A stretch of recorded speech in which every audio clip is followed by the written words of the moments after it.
Now, I think I can speak for everyone when I say, there's nothing like a good anime love story. Whether it's a water cooler romance between two like-minded coworkers, a tearful confession at a school culture festival, or just a good old-fashioned kabedon. I love the feeling of watching two characters' feelings for each other come to fruition in an epic climax that makes all the tears, hardships, and misunderstandings worth it in the end. The only problem is that something like this will never happen to any of us.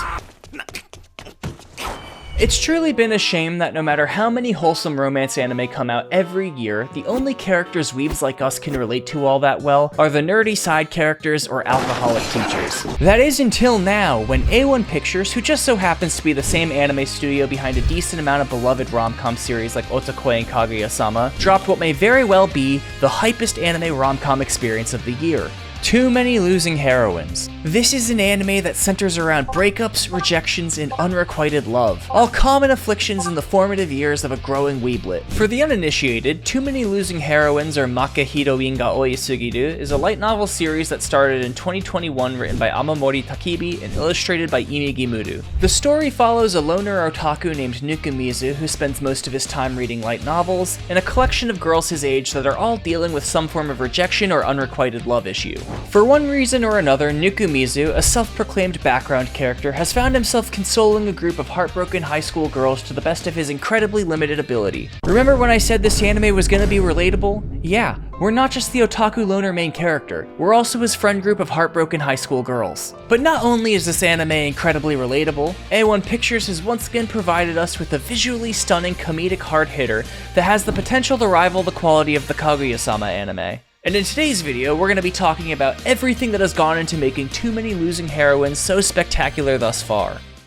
Now, before we talk about any specific attribute of Too Many Losing Heroines, we need to quickly go over a concept that you may or may not be familiar with in slice of life anime, and this is the concept of seishun. Seishun literally translates to green spring, however this is one of those metaphorical Japanese words that holds a lot of symbolism. The imagery of fresh greenery and budding flowers is supposed to evoke feelings of youth, freedom, and self-expression, but most importantly in this context, young love. The perfect example of this is Magari and Nakami sneaking off to take pictures of the night sky at 3 in the morning during their school camping trip in Insomniacs After School. Any scene where students get together with their friends over summer break, go on a school trip, or childhood friends confess their love for each other could be considered classic seishun tropes. And seishun is a concept that's very central in Too Many Losing Heroines, but not in the same way you see it in these other anime. All of these characters, in one way or another, have experienced the antithesis of seishun. Childhood friends get rejected in favor of another girl, the shy kohai gets turned down by her outgoing senpai, the main character himself starts the anime with a monologue about how high school relationships never last, and that he will never experience the feeling of a classic seishun. Not to mention the fact that the glue holding Nukumizu and Yanami's friendship together is the fact that she owes him a shit ton of money. This is a series where the central premise is essentially everyone's seishun going wrong.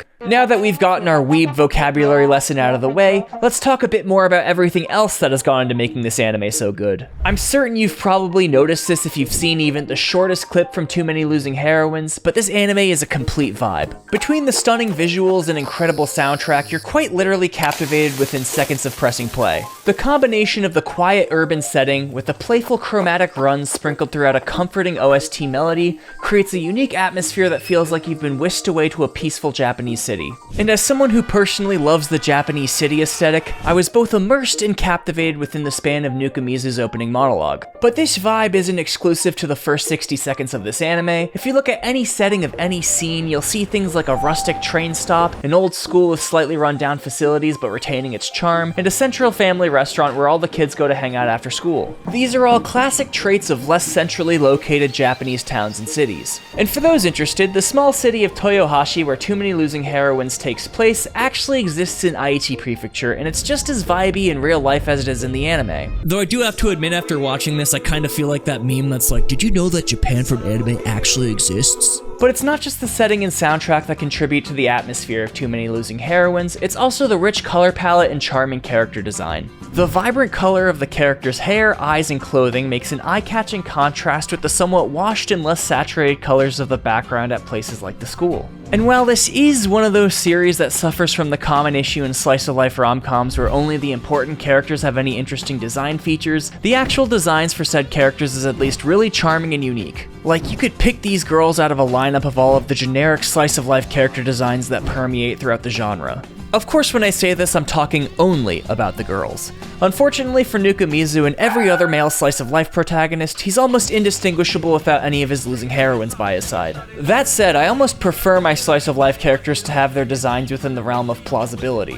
Like, as great as the character designs for the main girls are, most of the time I actually prefer more natural hair and eye colors in slice-of-life anime. So in that regard, Nuka-Mizu is actually beating the girls, even though this is just a personal preference. But truth be told, the place where the colors shine the most in Too Many Losing Heroines isn't actually the anime itself, but within the opening theme sequence. I'm a believer that anime openings and endings are not only important aspects of an anime's impact, but also essential to their success. Objection! I also believe skipping JoJo's openings is a crime punishable by death. However, I doubt this is going to be a problem for most viewers because both the music and the visuals within the opening sequence of Too Many Losing Heroines is so over the top it feels like your brain surgeon accidentally spilled Pop Rocks onto your cerebral cortex. Now, as for the music itself, I want to give you guys a quick entry-level explanation behind the music theory that goes into making the opening theme Tsuyogaru Girl by Bocchi Bodomaru so catchy. The main chord progression in the chorus is a classic 4-5-1-6-6,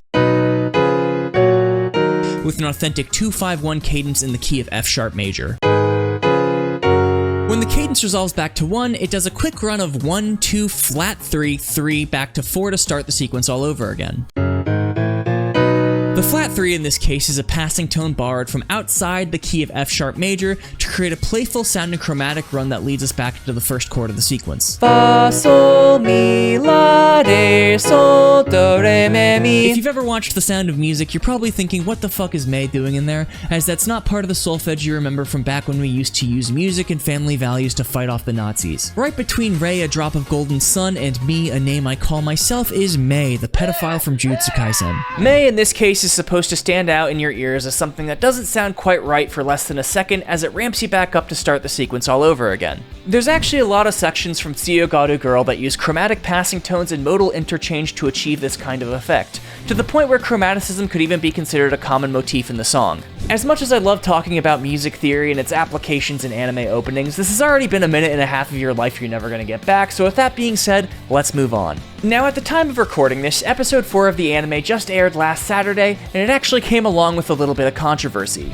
A lot of people on the internet were upset about how the relationship between Nuka-Mizu and Yanami was handled. Namely, the last half of the episode where Yanami reasserts her feelings for Sosuke, then immediately turns down Nuka-Mizu even though he wasn't trying to ask her out. Now, in all honesty, I get it. This immediate rejection before Nuka-Mizu can even formulate proper feelings for Yanami is gonna lead to a slow burn romance plot mired with constant misunderstandings, misinterpretations of each other's words, and it'll probably take a while for us to even get a proper confession. However, we don't just watch romance anime for the destination, you gotta experience the journey. And while it sucks to see that Yanami currently doesn't have any romantic feelings for Nuka-Mizu, the entire basis of their friendship so far has been centered around Nuka-Mizu wanting Yanami to pay him back, and Yanami using her debt to Nuka-Mizu as an excuse to not have to be around her best friend and former love interest being all over each other. Not to mention that this anime is supposed to hit you in the very relatable place that is rejection. And I'd hate to be the one to break it to you guys, but there are technically 3 losing heroines, which smells ever so slightly of love quadrilateral or soft harem. So we don't even know if Yanami is supposed to be the OTP, even though the evidence so far overwhelmingly points to that being the case. Keep an open mind, he still has a chance with Anxious Femcell and Lemon Girl. And while I don't necessarily agree with the recent criticism of Too Many Losing Heroines, there are some aspects of the anime that I think are better than others. To be completely honest, I feel like this anime would benefit from having less Coomer moments. What do I mean when I say Coomer moments? Making the mother of all omelets here, Jack. Can't spread over every egg. Like if the storage room scene or the scene in the beach episode where you get every possible angle of Lemon Girl's titties were taken out or toned down, I think this would be a better watching experience. And no, I'm not Christian moms against anime titties, I just believe there's a time and place for fan service and it just isn't here. When a series is built around ecchi like Kill la Kill or Chained Soldier, you come for the anime titties and stay for the incredible plot and the anime titties. However, if a series isn't supposed to have ecchi be one of its main draws, over-the-top fan service just comes off as kinda out of place. You could even look at the overall public opinion of Fire Force. It's a great show and interesting concept, but it's hard to take seriously when every time you see one of the most important supporting characters on screen, there's some sort of over-the-top Coomer moment. And just to clarify, I don't necessarily think fan service is always bad in non-ecchi anime, but I do take some points off when it feels out of place or shoehorned in. Society has moved past the need to rely on anime titties to sell a show. The concept and visuals alone are enough to keep people watching. Let's not get lost in the sauce here. Keep in mind this is just my personal opinion, you don't have to agree with me, I still think the good far outweighs the down bad. But now I want to bring everything back to where we started, the relatability of rejection and the road bumps that come along with growing up.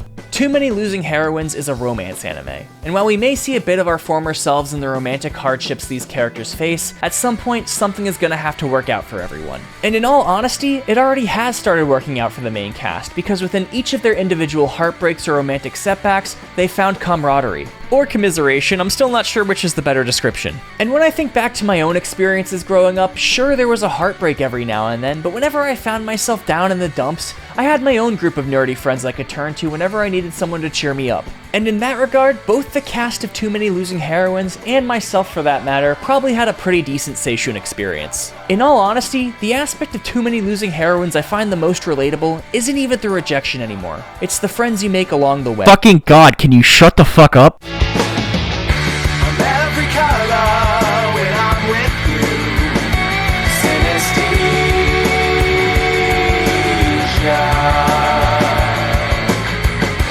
Now we stepped into the light. I couldn't have done it